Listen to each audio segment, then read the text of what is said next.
Smooth slide transition in after effect. First all of मेरे पास यहाँ दो क्लिप है और मुझे इन दो क्लिप के बीच में अपनी ट्रांजिशन क्रिएट करनी है। सबसे पहले मैं एक न्यू एडजस्टमेंट लेयर लेता हूँ। अब इसके ऊपर हम कुछ इफेक्ट क्रिएट करेंगे। जो हमारा सबसे पहला इफेक्ट होगा वो एस ब्लर मोक्रो है। एक इफेक्ट एस ब्लर मोक्रो, ये सेफायर प्लगइन का इफेक्ट है। इसको हम ड्रैग एंड ड्रॉप कर लेते हैं अपनी एडजस्टमेंट लेयर के ऊपर। अब हमारे पास यहाँ कुछ वैल्यू दिखाई देंगी इसकी। इन वैल्यू को हम एनिमेट करके स्लाइड ट्रांजिशन बनाएंगे। सबसे पहले मैं 6 फ्रेम इस साइड आया हूँ। 6 फ्रेम आने के बाद यहाँ पर की फ्रेम ऑन करते हैं हमारी शिफ्ट एक्स वैल्यू की, टॉगल एनिमेशन ऑन। इसको पूरी तरीके से शिफ्ट कर देते हैं हम, स्लाइड करके शिफ्ट कर देते हैं आउट ऑफ फ्रेम। पूरा इसको आउट ऑफ फ्रेम ले जाते हैं। अब 6 फ्रेम इस साइड आएंगे। 6 फ्रेम आने के बाद अब यहाँ पर एक और पी फ्रेम लगाते हैं हम। इसको रिसेट कर देते हैं 0। अब हमारा कुछ इफेक्ट इस तरीके से दिखाई दे रहा है, बट ये ब्लैक स्क्रीन दिखाई दे रही है हमें। इसको ठीक करने के लिए हमारे पास यहाँ और वैल्यू है वार्पेक्स, इसको रिफ्लेक्ट कर देते हैं। तो फाइनली कुछ स्लाइड हमारी रेडी हो चुकी है। अब इन की फ्रेम को सेलेक्ट करके इजीज कर लेते हैं और इजीज करने के बाद ग्राफ में ले जाते हैं।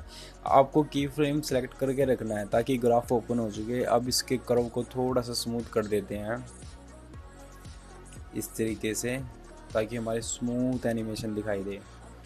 कुछ स्लाइड इस तरीके से दिखाई दे रही है अभी। अब देखो, जो मैंने की फ्रेम लगाई है वो 6 फ्रेम लेफ़्ट एंड राइट करी है। आपको अगर लॉन्ग स्लाइड चाहिए तो इसको 10 फ्रेम कर सकते हो आप। इसको 10 फ्रेम करके दिखाता हूँ मैं, थोड़ी सी लॉन्ग स्लाइड आएगी फिर।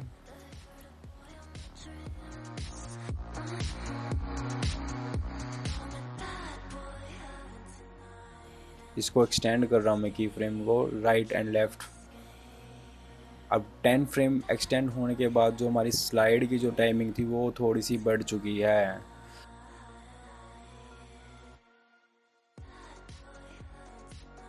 अब इसके थोड़े से ग्राफ को भी मैनेज कर लेते हैं एक बारी, थोड़ा सा और स्मूथ कर देते हैं।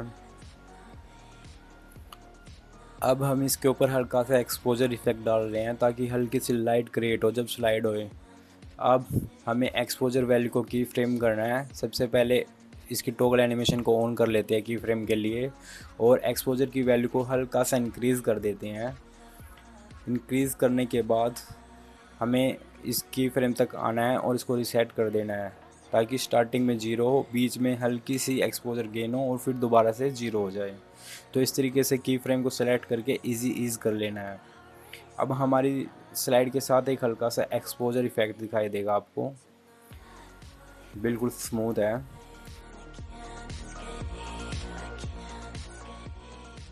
थोड़ा सा मैनेज कर लेते इसका ग्राफ, बीच में से थोड़ी सी इस तरीके से करेंगे। ओके, तो अब एक और न्यू एडजस्टमेंट लेयर क्रिएट कर रहा हूँ ताकि मैं चाहता हूँ कि मेरी जब स्लाइड हो उसके बाद एक हल्का सा शेक क्रिएट हो। तो उसके लिए मैंने एक एडजस्टमेंट लेयर लिया है और इसको अपने हिसाब से एडजस्ट कर रहा हूँ। आप कोई भी शेक डाल सकते हो इसके ऊपर, कोई कंपल्सरी नहीं है। जो मैं डाल रहा हूँ आप भी वही डालें। तो मेरे पास एक बना बनाया प्रीसेट है शेक का, मैं सिंपली उसको ड्रैग एंड ड्रॉप कर लेता हूँ यहाँ पर।